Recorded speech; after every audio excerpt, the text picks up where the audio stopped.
দাদা ভালো আছেন? হ্যাঁ ভালো। আমি শুনলাম আপনি নাকি বেতের তৈরি অনেক জিনিসপত্র তৈরি করতে পারেন। হ্যাঁ আর আপনার হাতে এগুলো কি? এগুলো লক্ষ্মীর ডালা। লক্ষ্মী ডালা।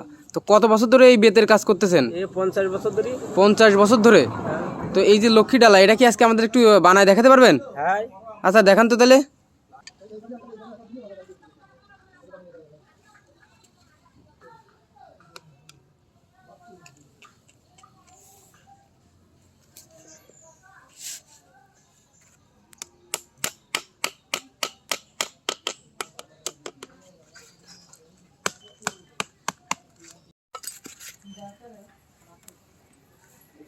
তো বন্ধুরা, আপনারা কিন্তু দেখতেই পাচ্ছেন দাদা আমাদের এখন একটা লক্ষ্মীর ডালা, এই যে বেত, এই বেত দিয়ে কিন্তু এখন তৈরি করে দেখাবে।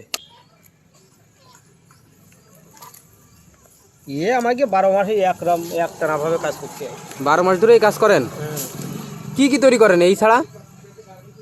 বিভিন্ন রকম, তবে যে যা বানাতে বলবো তাই বানাতে হবে। মানে বেত দিয়ে যা বলবো তাই বানিয়ে দিতে পারবেন? হ্যাঁ, এই পুজো বাজানে ডাক কখন তো বানাই। আচ্ছা আচ্ছা। আর এই বেতের তৈরি জিনিসপত্র তো বেশি দিন টেকে, তাই না? 50 বছর 60 বছর চলে যাবে, তাও কিছু হবে না। আচ্ছা দাদা, এগুলো জোড়াচ্ছেন কি দিয়ে? বেত দিয়ে। না, বেত দিয়ে জোড়াচ্ছেন। এই যে মানে লোহার মতো যেটা মারতেছেন, এটা কি? এটা তো লোহা না, বাঁশ। বাঁশ না? এই বাঁশের এই ছোট ছোট চোষ না কি বলে এটারে? এটা বলে খিল। খিল। মানে বাঁশের খিল দিয়ে জোড়াচ্ছেন, মানে লোহার কোনো কারবার এখানে নেই? না, রড দিলে তো সেই 1-2 বছরে শেষ। মানে লোহা দিলে জং ধরে শেষ হয়ে যাবে, হ্যাঁ। এর জন্য বাঁশের খিল ব্যবহার করা হচ্ছে। আর এগুলো 50 বছরে কিছু হবে না। আচ্ছা আচ্ছা। তো বানানো তো প্রায় অর্ধেক হয়ে গেছে নাকি? হ্যাঁ, অর্ধেক হয়ে গেছে। আচ্ছা, এগুলো বিক্রি করেন কত টাকা একটা? ও আমাকে পাইকারি দিয়ে 120 টাকা করে। একটা বানালে 120 টাকা? আচ্ছা। এতে সাজাতে হবে আরো সাজাতে হবে না?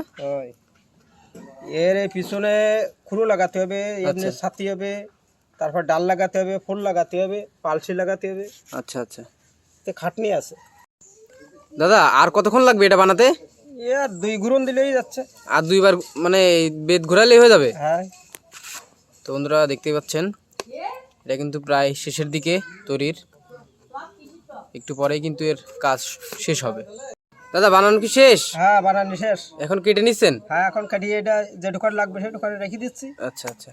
বন্ধুরা দেখতে পাচ্ছেন, এটাই সেই লক্ষ্মী ডালা। দাদা কিন্তু আমাদের একবারে প্রথম থেকে শেষ পর্যন্ত কিভাবে বানাতে হয় পুরোটাই দেখালো। দেখুন কি চমৎকার।